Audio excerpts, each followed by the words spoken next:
Okay, it's the day after Halloween, and it's about time I got this footage up. I've been sitting on this for weeks. For a while there, I thought I was too late because I felt something warm and gooey oozing from my pockets, but it was just a Milky Way. So it's all good. Or it was after I picked off the lint.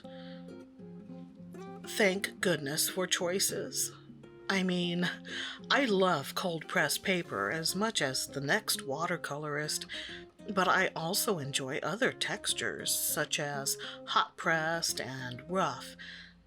But this Shizen paper, it's in a whole nother level of rough.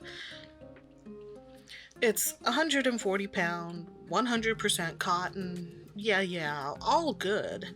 But the texture is something else. The bumpiness makes for, at the very least, an interesting painting experience.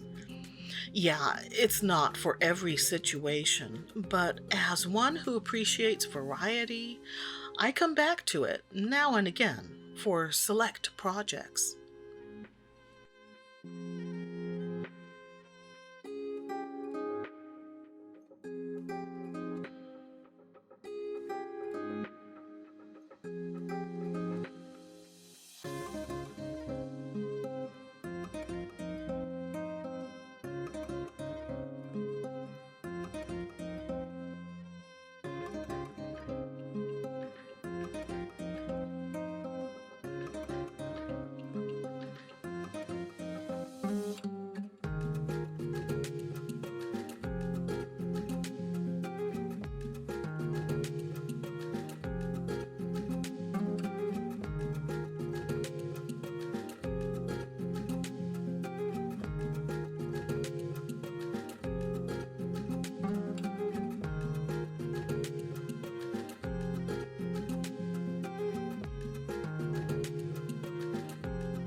Since this paper can hold up under quite a bit of water, I chose my Neptune quill for the underpainting. This brush has gotten a lot of use, and I'd like to eventually get a couple more quill-type brushes in both a larger and smaller size. This part might look familiar to those who follow me on Twitter, since I posted a 30-second video of this action, sped up by 400%.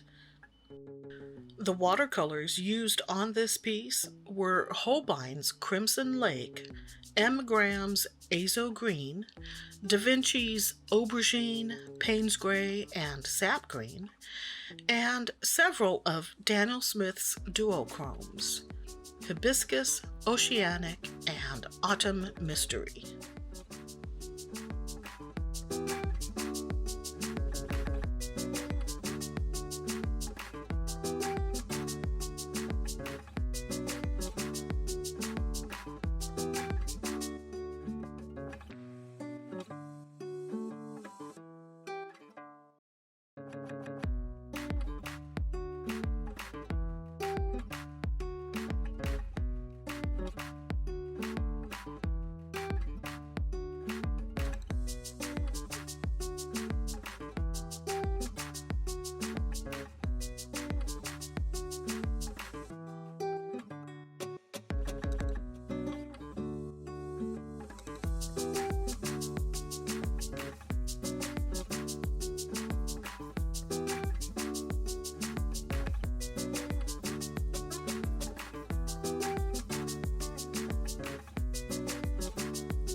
I used a Caran d'Ache Neocolor too.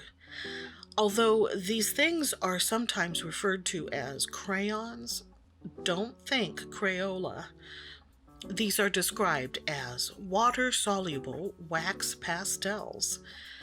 This is something I'm not yet familiar with, but I figured why not give it a try here for sketching the layout.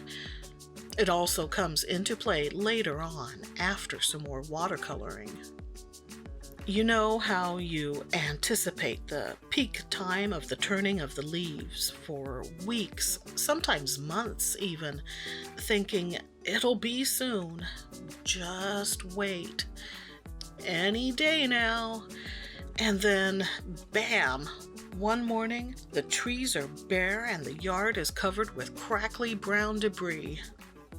Just a couple of weeks ago, I had the windows open, enjoying the warmth and sun. Then a storm beat on us with wind and rain, and last night I could see my breath as I stood in the driveway, huddled under a coat and wondering, where are all the trick-or-treaters?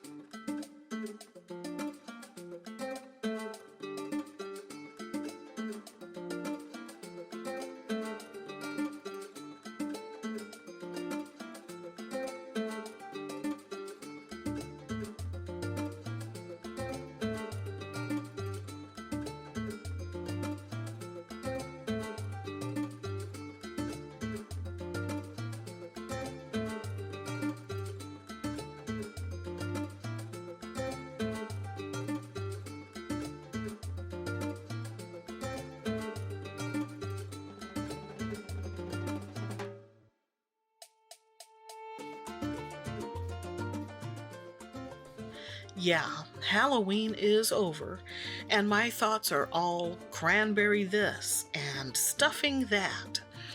Not least of all because Chef John at Food Wishes just uploaded How to Cook Thanksgiving Turkey, a compilation of previous turkey tutorials.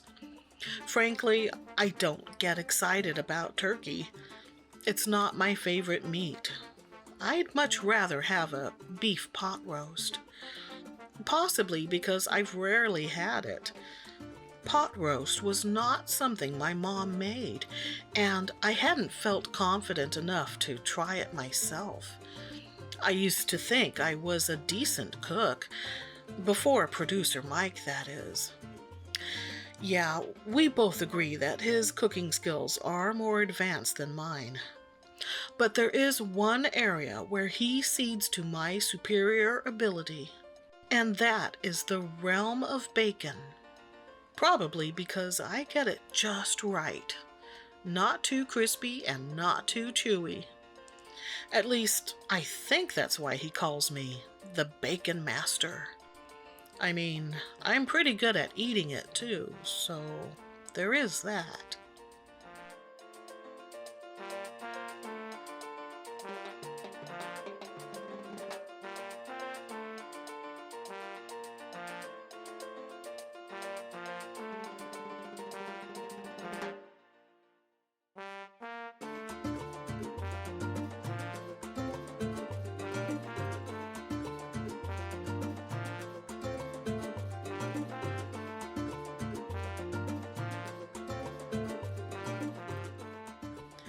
Here's the Neocolor 2 again.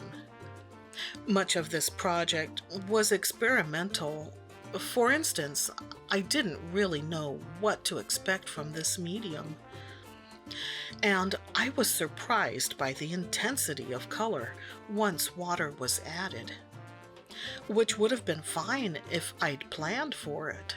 But I panicked and tried to tame it instead, which was a knee-jerk reaction. It would have been interesting to see where it went, so further experimentation is called for. Yes, there can be too much of a good thing. For instance, I like mayonnaise on my burger, but since my go-to fast food places started skimping with the food lube, I've been ordering mine with extra mayo. And in some cases, that seems to aggravate the burger maker.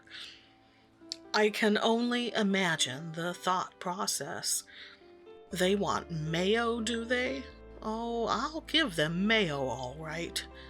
Look, I think food service is often a thankless job that doesn't pay nearly enough, and that's why I'll slurp mayonnaise soup from a wrapper without complaint.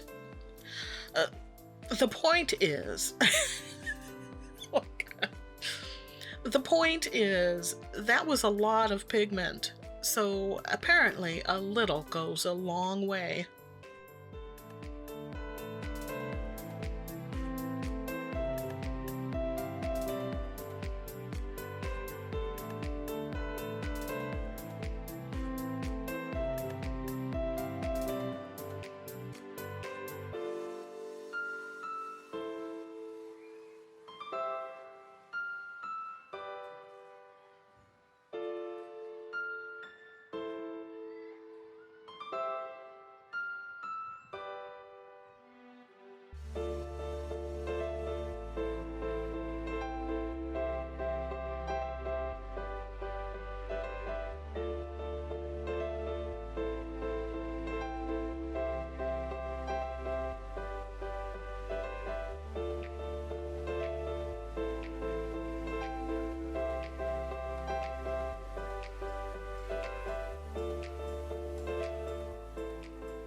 Pretty much every stage of this piece was fun to do.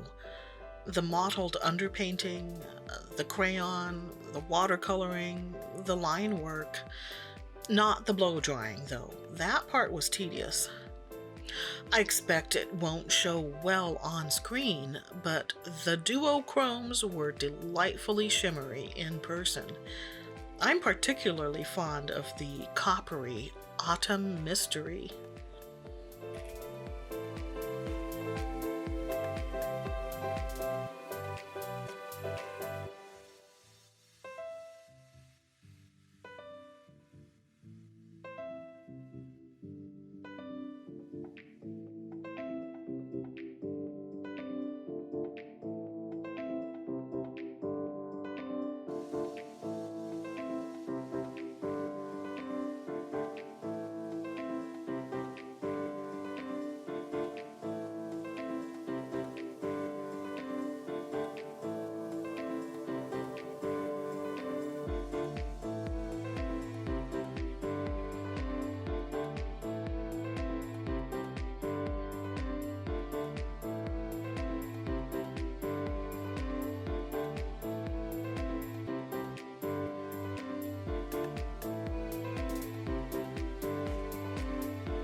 The amount of splatter here makes me feel like I'm in a slasher movie, but we all know how hard it is to get just the right amount. Like the burger maker who gives me quadruple mayo when I only wanted double. I'm happy to share this loose watercolor foliage, which was made possible by viewers like you. Literally, since many of the featured supplies were donated by loyal Inkworks subscribers.